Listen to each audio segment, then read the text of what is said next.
Yeah, I'm on ready. Blessings on blessings, you call me blessings. These my blessings can all be touching. I know my level, my man, don't stress me. The puppy bless me, so I'm here to party. I want war, you're a zombie. I want body, I crawl, you're a zombie. Batting up, bring a jealous zombie. I got a party, people dancing, you're a zombie.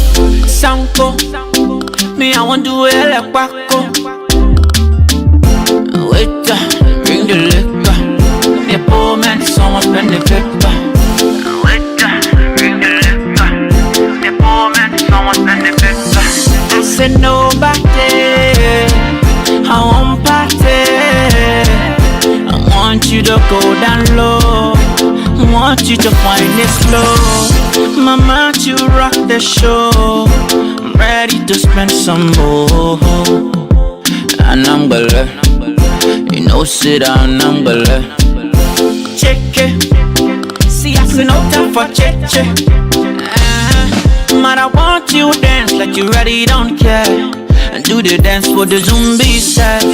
It's me and you, mama, no more stress. I want to dance, I feel myself.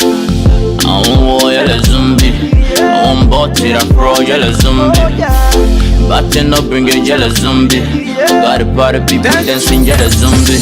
When Uncle D show face, I let you them want a photo. Yeah, that do or die when they shake on around. You know, Unamu bless me, they papa bless me. Yes, why bless me? You cannot stop me.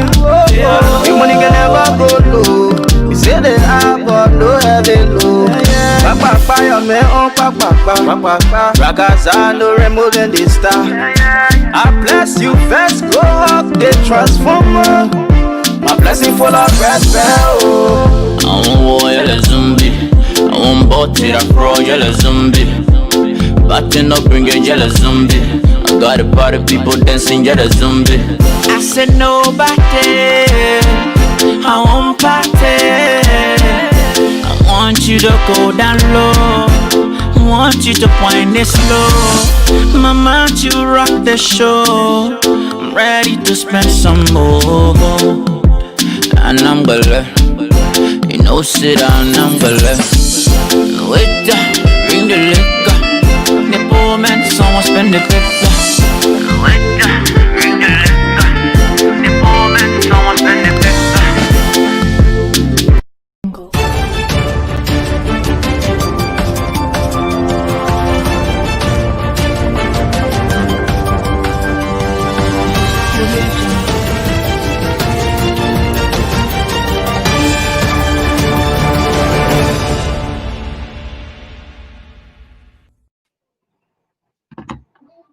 Good evening, ladies and gentlemen. You're welcome to another edition of Focus on Liberia's special edition, On Point. I'm your host, and my co-host is Mr. Edward Doe. First, a commentary on behalf of Focus on Liberia and my co-hosts and our parent company. We would like to condemn what just took place on Wednesday in the nation's capital, where unruly men and women, basically rebels, stormed the capital in an attempt to overthrow the United States government, the best democracy in the world. We stand with the people of the United States and condemn the act that is unconstitutional, and we respect the rule of law. Today we have a very, very interesting show for you. We'll be interactive. We'll read your comments, and down the line, our new technology will allow you to interact by voice. But for now, we'll read your comments. We want to be as intellectual and respectful as possible. We will not entertain any insults, any derogatory remarks to me, my co-host, and of the topics we discuss here. So please govern yourselves accordingly. We have some great topics for you. Usually, it is based on topics that are based on current event in Liberia and also international news. We'll be looking at things in Liberia, specifically the budget, the 2021 budget in Liberia. We will be looking at some line items. We will also be looking at the trending topics in Liberia, in particular the printing of more money. How does that impact the economy? We are going to be talking about the president's travel to Ghana, what transpired there, his entourage. We are also going to be talking about the cancellation of the beach cleanup project in Liberia. Was that a great move? We are also going to be talking about the issues of the Ministry of Planning and Development and Finance. Is it a great thing to combine those two major institutions having served Liberia very well?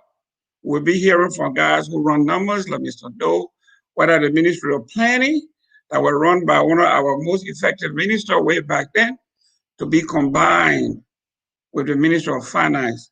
Did Ellen do us justice by combining those two ministries? We are going to be talking about the county meet. Those of us who are soccer and sports enthusiasts want to discuss the county meet. When I was growing up, everybody came to Montserrat or Monrovia at ATS to play the county meet.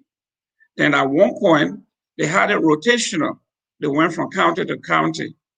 Now we have a new format where they are developed into zones. We'll look at that.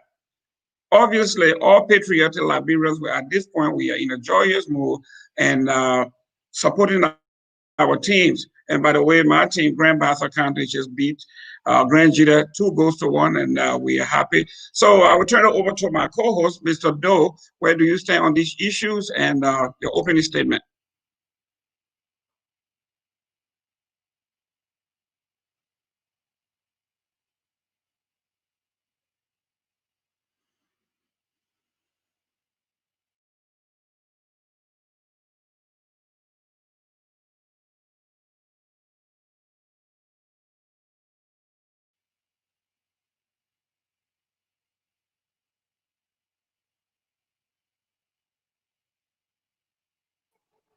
Okay, sorry about that interruption. My mic was off.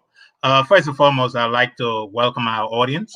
Mr. Gaiman, thank you very much. Yes, those are interesting topics. I'm ready for Mr. Gaiman so that we can discuss these topics. Mr. Gaiman, let's start first with the first topic. The topic on the president travel to Ghana for the Ghanaian inauguration. I think this is wasteful spending, first and foremost. The amount of entourage the president took with him is wasteful. For example, the managing director of Freeport should not be on that trip at all. And then also the manager of director of Freeport just sent out a memorandum that I read that he's going to be in Ghana for 13 days. So I don't know what is his purpose there in Ghana. And we are absorbing the cost of him being in Ghana, the lodging cost, the food cost, his travel cost in Ghana. And if you have entourage too, we are also absorbing that cost. So it's wasteful spending.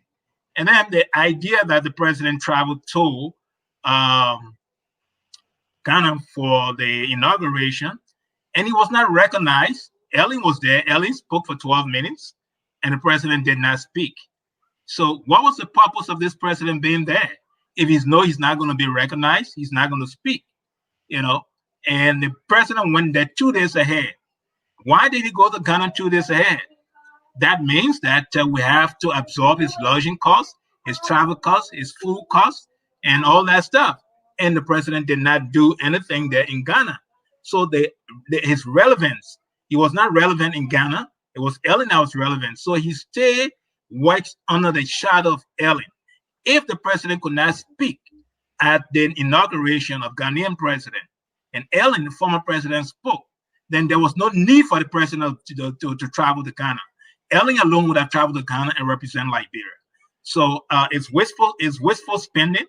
I don't think that we are spending wisely on our travel expense. We need to cut down the travel expense. I will let Mr. Gaiman speak on that there's more about the travel expense about this president that I want to discuss. Thank you, Mr. Doe. What I like about you, you are very infamous when it comes to discussion without relevance. You have no numbers, you have no data. You have reduced our platform to a Jerry Springer show where you just come up with things that you talk about. You have no clue as to how government is run. You have no insight about the inner workings of government and the entourage. When the president is on a state visit like he is now, he has to take relevant department heads with him. For instance, if you follow the press release this morning or yesterday from the Liberian government and the Ghanaian government signed a major MOU that Ghana is now going to partner with Liberia to actually take over our cocoa industry. So Liberia is now going to become a full-fledged partner in the three countries, Ghana, Liberia, and the Ivory Coast, in producing cocoa. So we are talking about the agriculture department being very, very vibrant. And this is why we call in the United Way something that they call best practice. You don't just get up and go into an industry, but you go into an industry with partners who have had successes in these areas. So here is Liberia, Dr. Weah and his entourage. They are going on a state visit. They went prior to the event, and they are there not only to visit and see a president being sworn in, but it is a state visit. They are actually out there talking to partners in all areas of government. We talk about finance, we talk about investment, we are talking about agriculture, we talk about maritime, we talk about the port. These are major department heads that are out there interacting with their counterparts to replicate some of the successes in Ghana. So you are basically off point when we talk about Dr.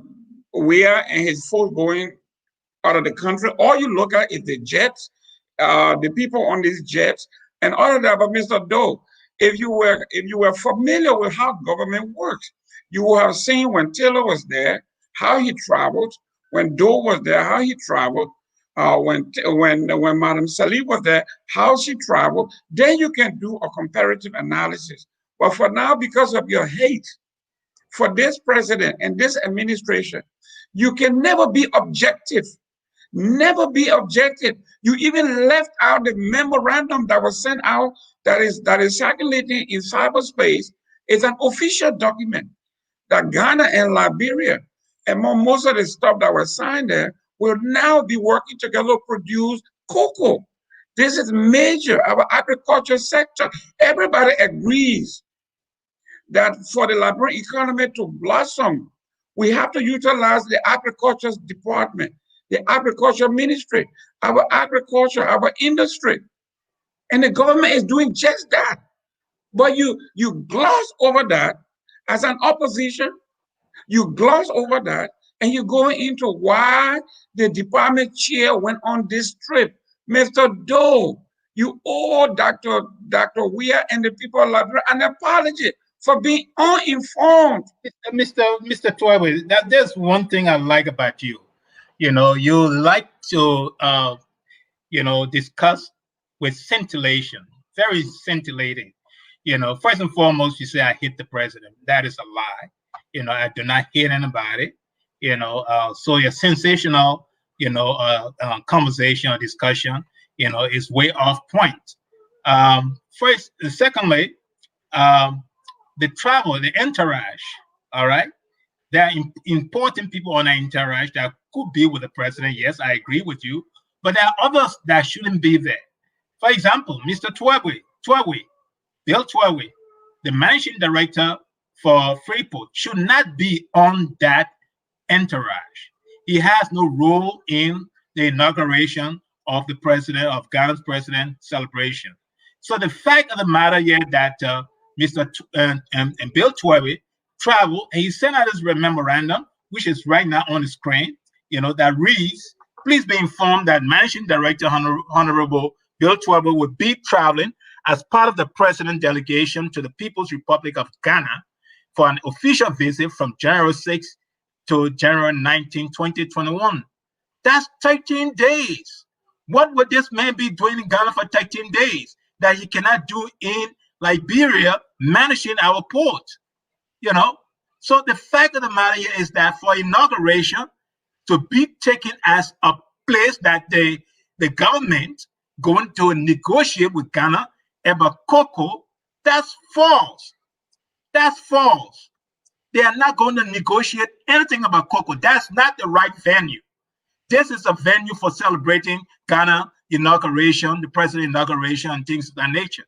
So the fact of the matter, you want to bring in that they are there, let us spend the money, let us stay there 13 days, let us stay there 15 days, let the president go 2 days or 3 days ahead to vagabond himself, enjoy himself, and we absorb the cost. It's wasteful spending. It does not help us at all. We have to be very much cost conscious when it comes to our budget. And for you to sit there, and say, no, we don't have to be cost conscious. We need to spend. We need to take any amount of people on this kind of travel for a simple inauguration, an inauguration that the president was not even recognized. Ellen went to this inauguration. She spoke for 12 minutes. Your president, Mr. Weah, that you call Dr. Weah, did not speak at all. He was not recognized at all. That is disgraceful, for this money and go to the event and never spoke. Mr. Doe, there we go again. And I hate to do this to you, because when I leave after I'm done with you, I feel guilty that I will bring you down to this level because you don't do your homework. A simple question: Did you watch the inaugural celebration? I did. You did from beginning to end? Yes, I did. Mr. Doe, you didn't. Mr. Doe, you asked me a question. You asked me a question. Let me ask you a question. Did your president speak? Mr. Weah, yes. Well, you spoke? Yes. Weah did not speak. Excuse me, sir. Do you know how long was the celebration? I didn't take account of the. Okay, there you go.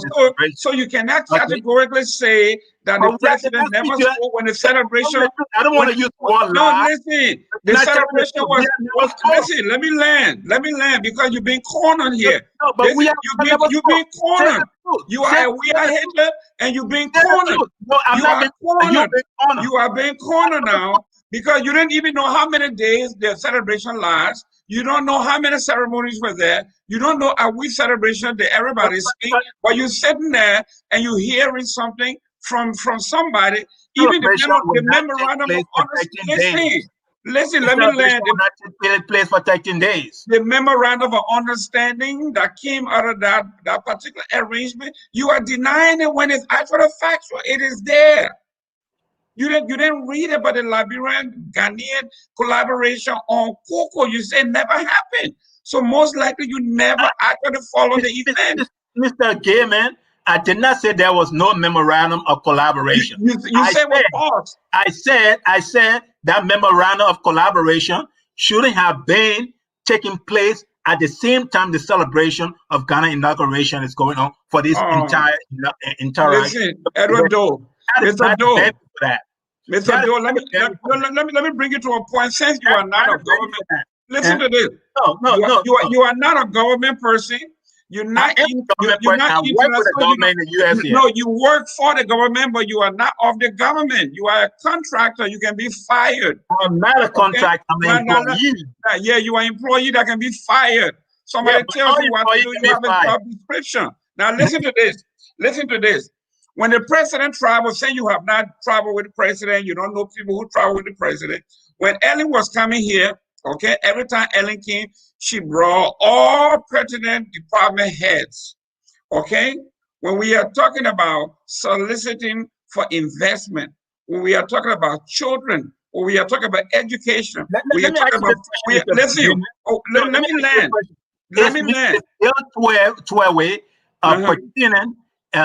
Person to be on this trip?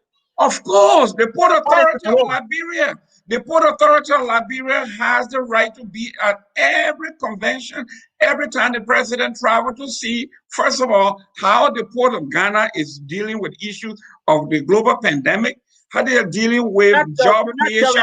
All of those things are things that the Port Authority is supposed to do. You're not telling his role. You're not telling us his role for this travel. What is his role?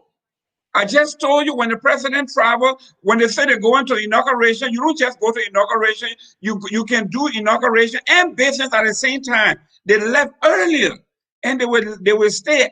Some of them will stay after the event to actually conclude some of the things that they are doing already. So you can't tell the president how the Port Authority at this inauguration. The commerce minister can do that. Cannot do the contract.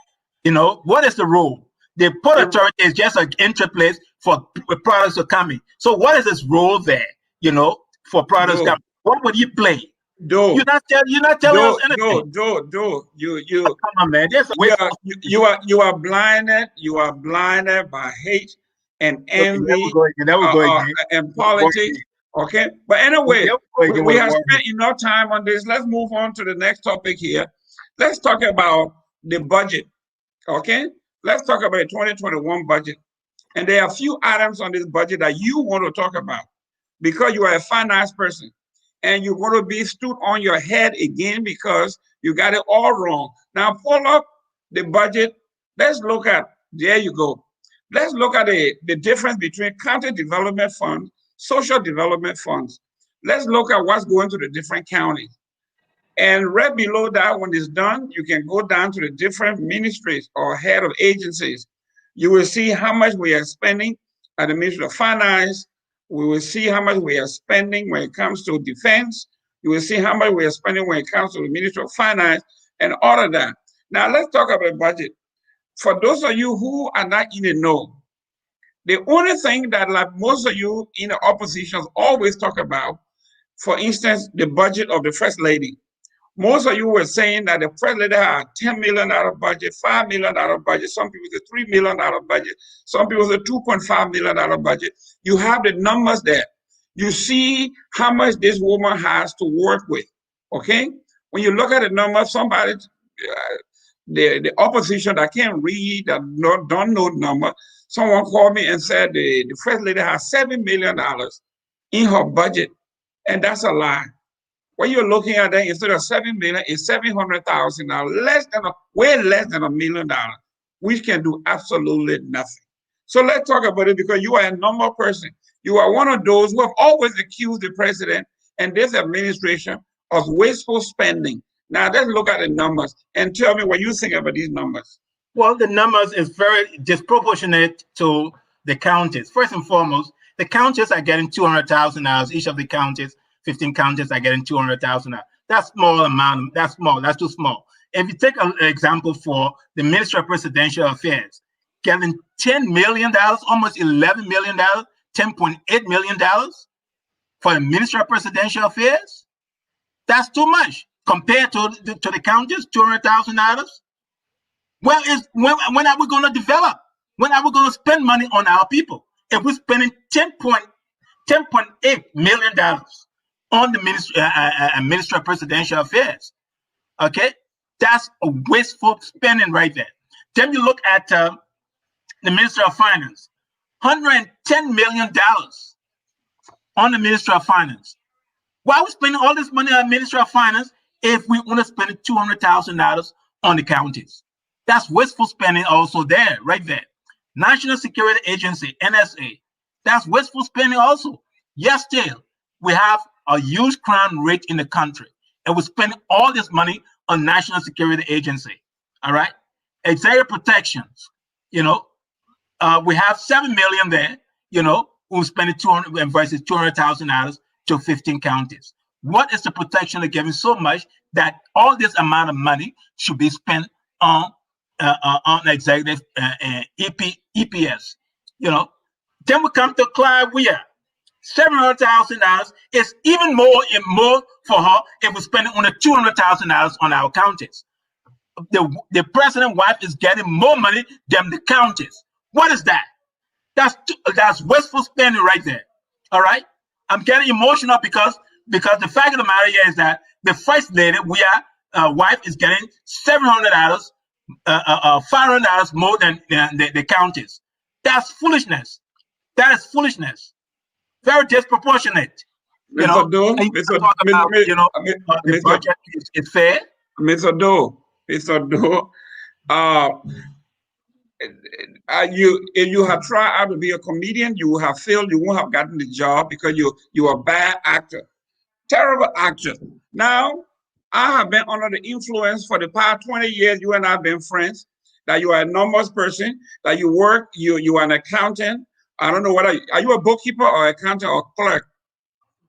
I'm none of those. Okay, so you're a clerk. Let's say, okay, so you know. I'm not going to, bring my profession in this discussion. No, I have to bring it in. I'm going to bring it in there because I can show you. I can show you what you did, Mr. Doe. Mr. Doe. Now, Eddie Doe, let's look at this. Do not attack me personally because listen to that. I'm not. You are attacking my first lady. You are attacking my first lady personally. I'm not talking about personally. I'm talking about the budget. I say she's getting $500,000 more than the county. Now listen to this.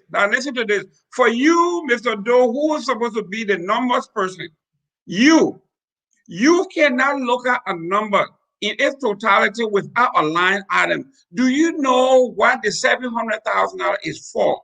Now, for you to actually argue with me, because I do budget, I do payroll, I pay staff, I do all of this. When I'm defending my budget, I do not do the numbers game like you do. You see, when you put that number up there, you didn't have a corresponding line item to say, well, the first lady, $10,000, $700,000, $20,000 on lodging, $20,000 on travel, $20,000 on this. You never did that. You just took the number and put it there to fool the average person who doesn't know much about budgeting, but I do.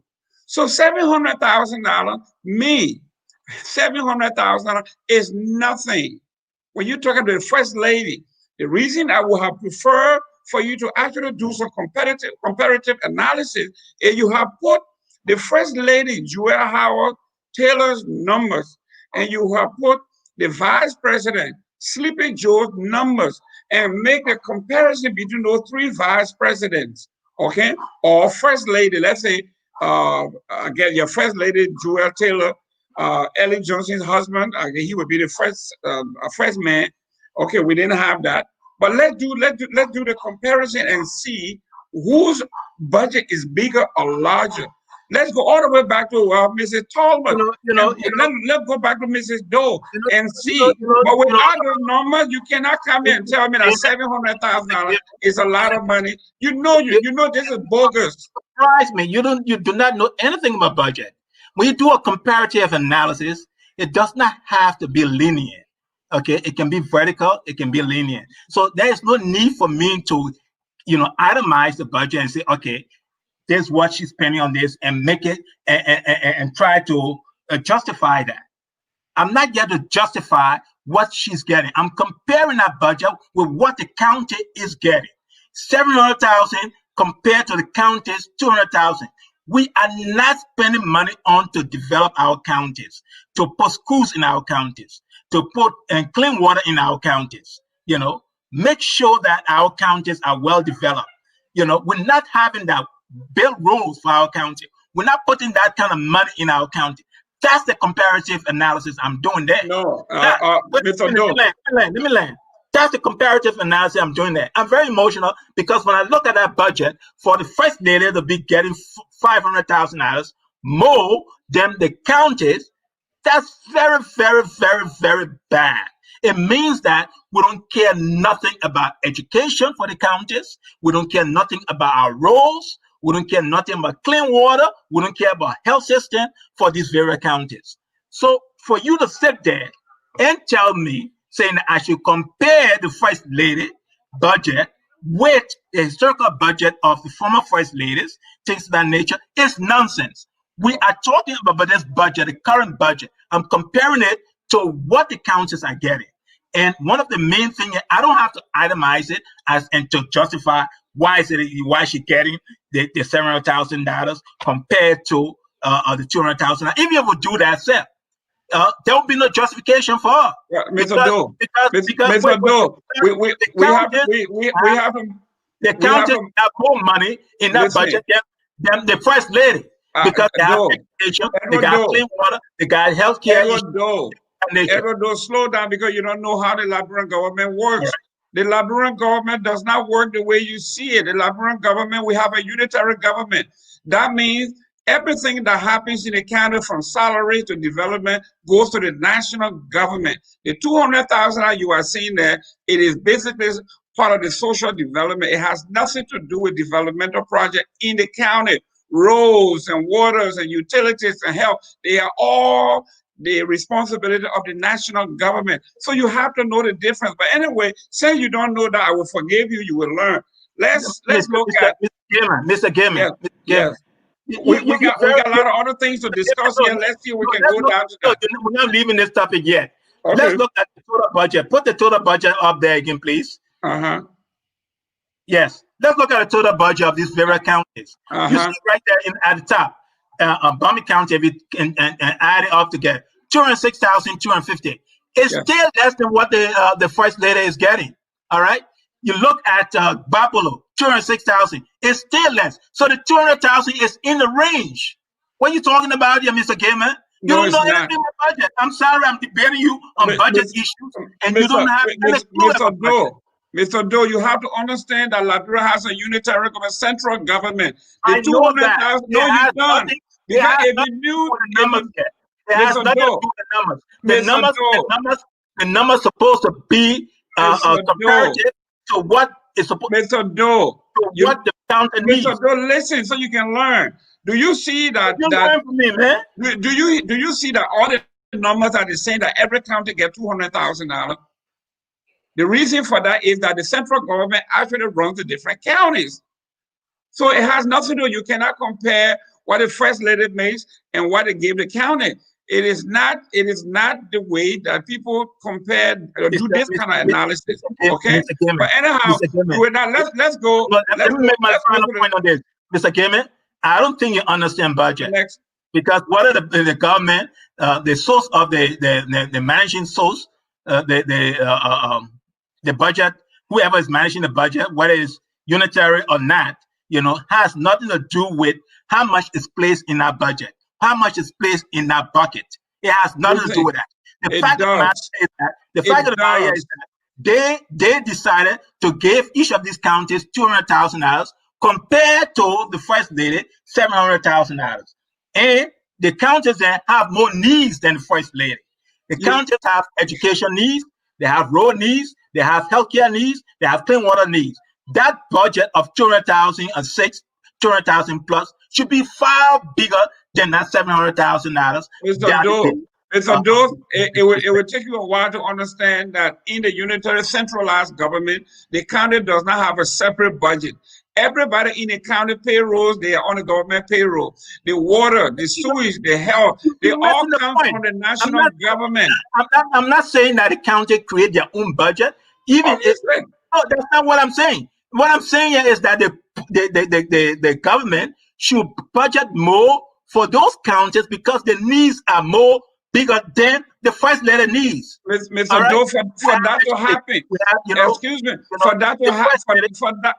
for that to happen, the entire Liberian government structure has to be redone so that we can do something called revenue sharing. Once we are not doing revenue sharing and everything is central government, you are going to have it this way, with the exception of the counties that have the social development fund. Excuse me. Revenue sharing has nothing to do with the first lady getting Mr. Doe, let's move on. Let's move on to the next topic. There have been something very serious in Liberia lately, and I'm glad that we came to this point. There is this thing called the beach cleanup, where the government hires a lot of folks to clean the beaches from, all the beaches, New Town, everywhere. I guess it was a way of creating jobs for the people. And from what we saw last week, the people went on a rampage and they went on a strike. They attacked the Minister of Youth and Sports. They basically kidnapped him and he had to be rescued by the police. Now, I don't know if you saw it. I don't know if you have enough information on this to discuss this. But what the government did, which I thought was brilliant, was to go ahead and cancel this particular contract to redo an evaluation and see whether it is necessary and how can it be better managed. I don't know if you saw that. If you didn't, then it won't be fair to you for us to discuss this, and we can go to the printing of money. But if you have an idea, that's fine. If not, then I can just narrate what happened, and then we're going to discuss it later on. But was it right for the government to cancel the beach cleanup contract? Well, I don't know the justification the government gave to cancel that contract, and I don't think because a crime was committed, somebody was kidnapped, and kept as a hostage. So therefore, that's enough justification for the government to cancel that contract and make people unemployed. So I don't know the entire event, what is behind it, but just because of that event that happened, somebody got kidnapped and it was used as a hostage or ransom, and the government decided to cancel the contract. That is not a good justification, or that's not enough for the government to take such an action. Okay, one of the things that I saw, because I saw it, and like I said, I'm going to give you time. I know it came out late. Was that this particular program was established by Ellen Johnson Sirleaf way back, and they were certified to hire at least 10,000 people to clean the entire Montserrado, the beaches and the waterways and everything. But then when President Weah came to power, it turned out that from 10,000, they had over 30,000 people that showed up. Everybody claimed that they were working on there and they needed pay. And the government could not justify. Most of the folks that showed up at the time did not even have an ID. They didn't have an employment record. But they said the previous government had them on payroll, but there was no justification. So the government decided, listen, since we cannot come up with a number, most of you guys said you were hired, but you do not have any record at GSA. You never did. You never went through HR. We are going to halt the program and restart the program, this time the proper way, so as to not bring into the sentiment and the emotion that were being expressed, which I agree with. Because if you have a company, you don't know how many folks are on your payroll, but everybody turn out and say they're demanding $200 a month. It is not fair. It's not sustainable, and I think the government did the right thing to cancel. Now let's go to printing of the new money. People move on to printing. I would just want to speak to that. You want to tell me this government is very much incompetent? You come into power, and you don't do an audit. You don't look at HR record, and 30,000 people show up and say they were employed by the beach contract, and you say, you know what? I'm going to go ahead and make everybody unemployed and restart the program. That's wrong. The government's supposed to do their due diligence and check it out, see who is employed, do an audit, see who is employed, and keep the program going. But do not make the rightful people that are, rightfully employed, to make them unemployed, for a time being, and then restart the program. That's wrong. That is not a good justification for the government to restart the program. Well, a great analysis on your part. I think you're on point on that, but I think the government, it's better late than never. I think they have tried on several occasions to write this. The numbers that were given to them from HR does not match the numbers on the field. And the folks on the field are showing papers that they were employed that cannot be justified. And I think the government did the right thing. Everybody needs to go and reapply and then restart the program with a mandate.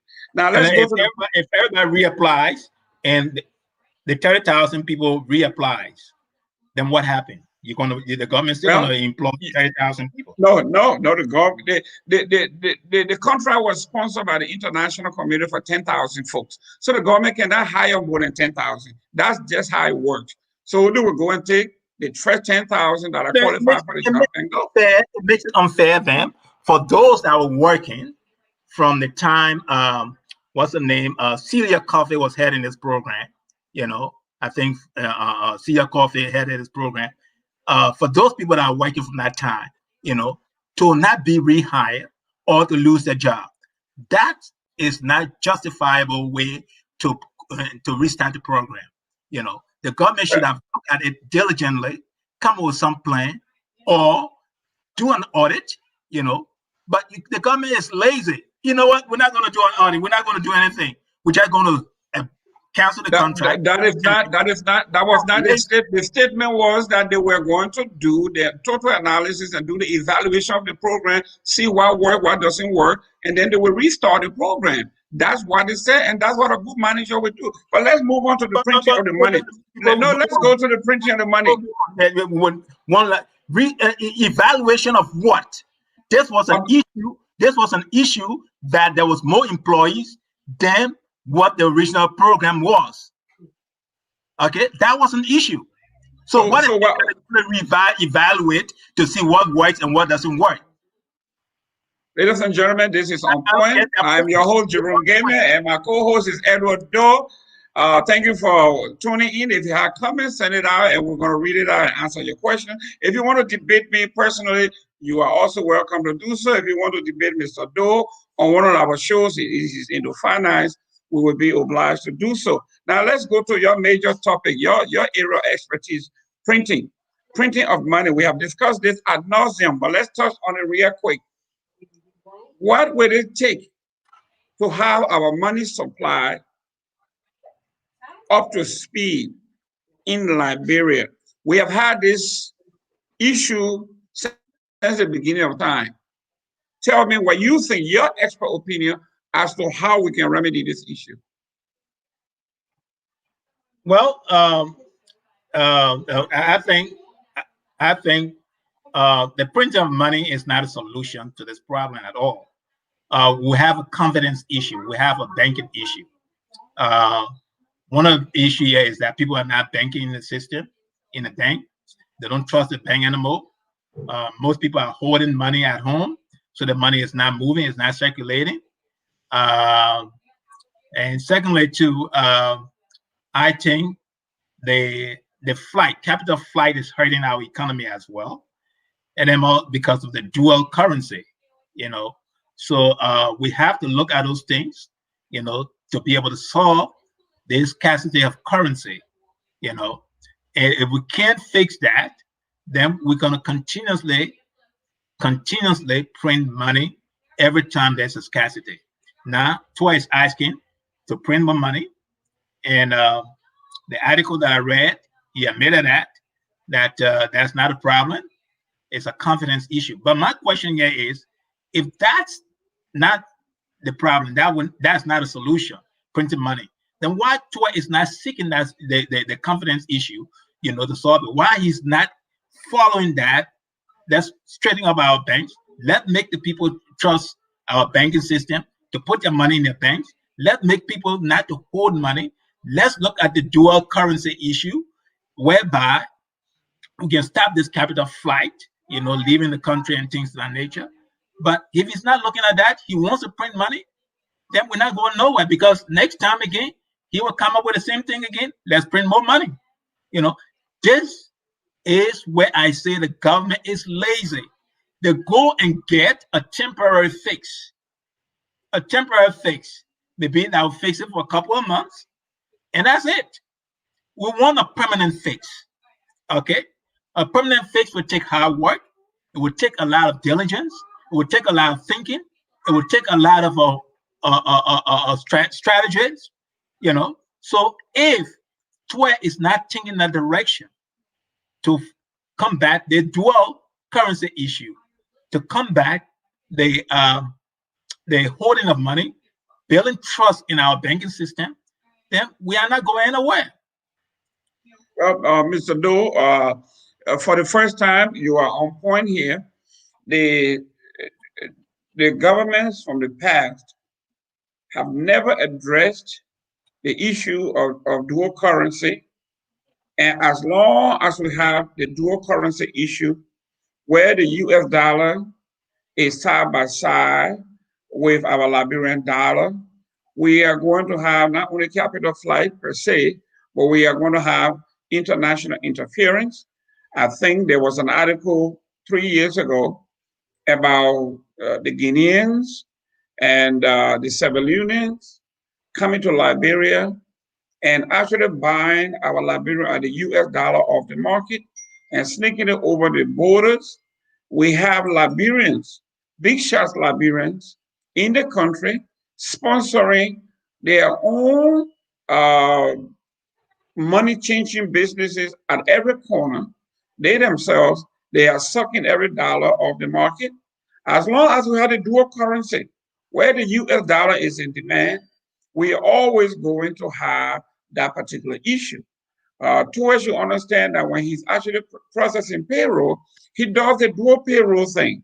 He pays, they say, your Liberian dollar portion, your US dollar portion. To me, it's easier said than done, but it's nonsense. Why will you expend that much energy on printing the Liberian portion of the dollar on one paycheck, on one payroll? You do one for the Liberian dollar portion, and then you do one for the US dollar portion. Same thing when you go to the bank in Liberia, you have to have two accounts, the US dollar portion and the Liberian dollar portion. I've never seen anything like this. I'm not a financial expert. I am not onto the monetary supply and all of that stuff, but I've never been to any country where they would tell me, if you're going to open an account, you have to have a US dollar account, and you have to have a Liberian or Ghanaian dollar account. I've never seen that. When I was in Liberia a little over a year ago, when I stopped over in Ghana and I wanted to go spend my US dollar, I was sent to the money exchange place where I gave them my US dollar, they gave me CDs, and I spent it in the Ghana economy. As long as Liberia does not have that system, the Guineans will come across the border, buy the US dollar that is in high demand. The Ivorians, the Guineans, the Nigerians, the Sierra Leoneans will come to Liberia and buy up all the dollars, and we're going to have this shortage. You talk about the hoardings of money. It's always been the case that the Lebanese have their own way of dispensing cash. The Fullers have their own way of dispensing cash. We have the Mandingos, they have their own way of dispensing cash. The government have never found an equilibrium as to how we can bring these people into the actual economy. In this case, you have 3-4 different currencies going on here at different rates. So there is no money that come in. I don't care how much you print, it's going to be sucked right out. So I agree with you. This one you are on point, Mr. Doe, that Liberia's main issue here, I'm not saying 100%, but the main issue here is our dual currency. When one currency is in demand around the world and everybody, it is sought after by everybody in the world, we stand no chance. You are on point on this one, Mr. Doe. Let's move on to the next one. And this one, you should have a say-so in it before we go on to the last one here. Did Ellen make a mistake by combining the Ministry of Planning with the Ministry of Finance? I think so. I think she made a blunder there. Those are two separate departments or ministry. They should have been kept separately. To combine both ministry and put it under the leadership of one person is too much work. And that is why we don't have any really national planning. I remember prior to Ellen time when I was growing up, the Ministry of Planning used to plan, our cities, economics, those kind of things, planning economics, look at economics issue. The Ministry of Finance is only there, collect taxes, do payroll, things of that nature. So for you to combine those two ministries and you think it's going to be cost benefit to the nation, is actually hurt the nation. The fact of the matter is that 12 is not an economics. He's not a planner. He can't do both of the work at the same time, be a finance minister to collect taxes, pay payroll, and things of that nature. So it's a heck of a job. I think we need to move these, separate these two ministries. Planning and economics should be different. from the Ministry of Finance. So yes, Ellen did made a big blunder there. She made a gross mistake to combine those two ministries. Thank you very much. At this point, I'm going to turn it over to Mr. Doe so we can read some of your comments, and then we will comment to your comment. If you have questions, we'll answer them, and then we move on to our closing. Mr. Doe, can you read some of the comments, please? Yes. Cutting edge climb. Cutting edge claims. Oh, okay. The comments here, right? Abraham Political Modric says, I'm watching the entire team live from the office of the Veterans Bureau on the most talked about Bagugbe Avenue in Doe community. This is what he said. All right. Then Cutting Edge Climb said, Doe, do you know the Freeport Director's plan of action? Well, I do not know the Freeport Director's plan of action per se, but I would think that, one would think that one of his plan of action should be make sure that he maintain the Freeport, be able to collect custom duties, make sure the Freeport is safe, and those regular duties. But for the fact of the matter here is that the Freeport manager, Mr. Bill Tweway, shouldn't be on that trip to Ghana at all. Cutting Edge Climb says, reality is what we accept, not mere MOU. Good start. Okay, now this is somebody who has done something. Mr. Gaiman, hold on. There's Alfred Anderson saying, Mr. Gaiman, whom Zoom meetings have surfaced in order to cut down expenses? No. When for instance, when I worked for the Chamber of Commerce, when I was serving on a committee where we go and solicit corporations to come to Florida, you cannot do that by teleconference. You cannot do that by Zoom. It has to be done in person. There are documentations that need to be signed. There are places that need to be seen. There are operations that also need that you are going to make that needs to be seen or observed. Your counterpart that you work with, you want to see how they do things. So no Zoom meeting will not do it. It may cut expenses, but it may not actually get the job done. Go ahead. I'd like to respond to Mr. Anderson's question too. And Mr. Kim, I think you're wrong. In this day of age, I think Zoom meeting can suffice in some of those negotiations. There we have what they call electronic signing of documents. So you can electronically sign documents. So we cannot omit Zoom meetings at all. And yes, Mr. Doe, go ahead. But that is what we need. We need to look for ways to cut down our costs. Some of these meetings, we don't have to have a face-to-face meetings. It can be done Zoom. Mr. Doe, for you who believe in theory is okay, for those of us who are actually implementers of policy, I will give an example. 2 weeks ago in St. Lucie County here, the Boys and Girls Club purchased a facility for $9 million. And they did it Zoom, they did it 3D, but eventually we had to go on the ground to actually see the facility. Then different situation. Listen, the same thing here. You are talking about you are talking about operating a port with different technologies and machineries and everything else. The port director has to be on site to actually to do inspection, to see whether the machine work as they say they are. But anyhow, that's how it is for those of you who are not not every meeting that you have to be on site. There are some meetings you can do it on Zoom. Okay, let's move on to the next comment. Let's move on to the next comment. Cutting Edge Climb says, revitalization of the agriculture sector with value chain added, export and site manufacturing will elevate our economy. What do you say, Mr. Gaiman? What was that? Oh, forget it. Cutting Edge asked me a question. Go ahead. The question is, not a question, but a statement. Revitalization of the agriculture sector with value chain added, export and site manufacturing will elevate our economy. Exactly. Let me, and this is what I told you about the memorandum of understanding that was just signed by the Republic of Ghana and Liberia on manufacturing and producing of cocoa. That industry is about to take off because of this particular trip. The counterparts of both countries, the vice president for agriculture actually said it. I have to come to Liberia to meet with the small growers to meet with the manufacturer, to meet with these people who are actually in the industry, to bring them on board. There is a method to this madness. So yes, you cannot negate in-person negotiation, flesh to flesh, eye to eye. Those things still have to go on, my friend. Let's move on to the next one. We are wasting too much time here on time. So, time is running around. Go ahead, let's go. It's a cutting edge climb says, Mr. Doe, if the team took orders to maximize the gains, which we appreciate, why should we have a separate time for a specific purpose? Great question, cutting edge.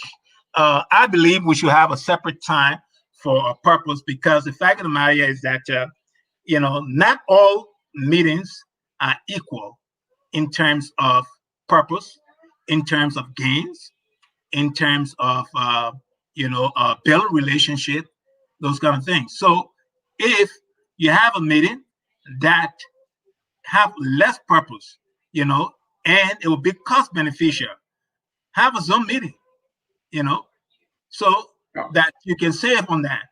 But if there is a meeting that requires a face-to-face, or meeting that requires inspection of machine and technology, things of that nature, yes, then you can do the face-to-face. But let me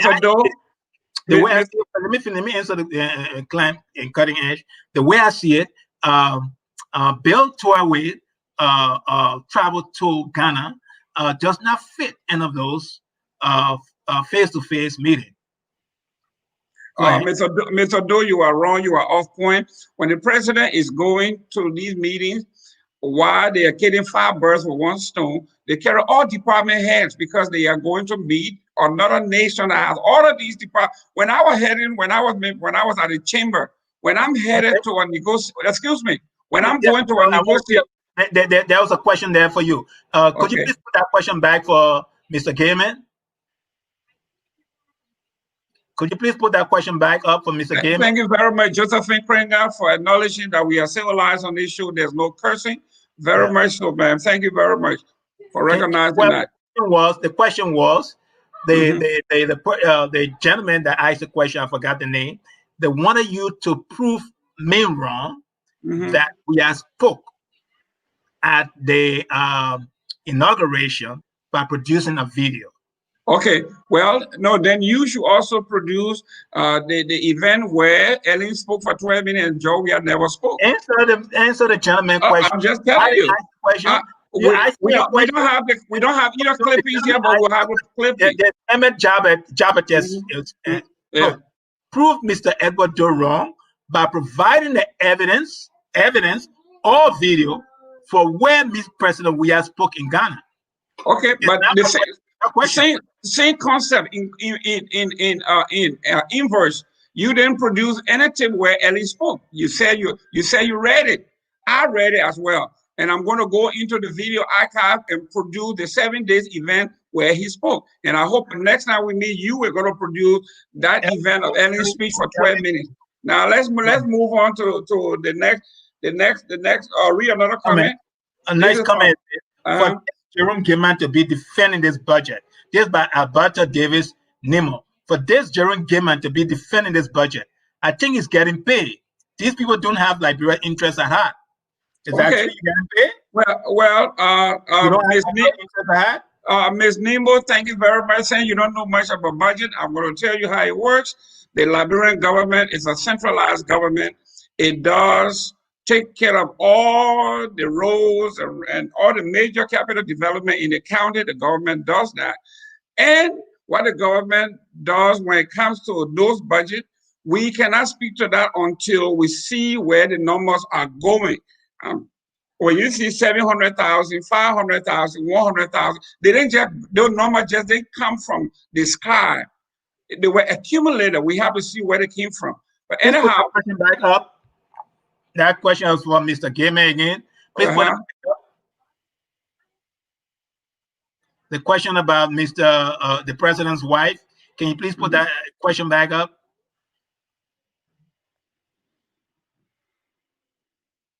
All right, we don't have that question or statement again. So let's move on to the next topic. Mr. Gaiman, introduce the next topic.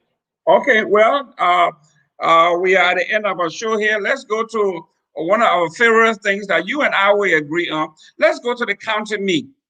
Every year we have this festivity where we meet and we show our patriotism, not on the national level, but on the local level. I am from Grand Bassa County, and I'm supporting the Blue Boys. You are from, where you from? Grand Cape Mount? You from Cape Mount? You from where? Grand Crew. Oh, you're from Grand Crew, you Joe. We are cousin. Okay, so you guys are Grand Crew, and I know you are taking a lot of pride in your county. Now we are looking at the results here from Bond County, where the county meet is being held, and I'm looking at my boys from Grand Bassa County. They defeated Grand Jita County 2-1. Mr. Doe, how did your boys do from Grand Crew County? We defeated Buffalo 1-0. You know, okay. We are the heart and soul of soccer when it comes to football. The Crew people, you know, are the heart and soul of soccer. They master that craft, playing soccer. So, hey, we're definitely going to win it this time. Well, I have to give you credit for it because Grand Crew was able to produce Liberia's best, Cameroon's best, Africa's best, Euro's best, world best in Dr. George Weah. So yes, you have a bragging right there, and we have to give that to you. But let me read the county meet result real quick before we close. The sports meet 2020 December 10, which is today.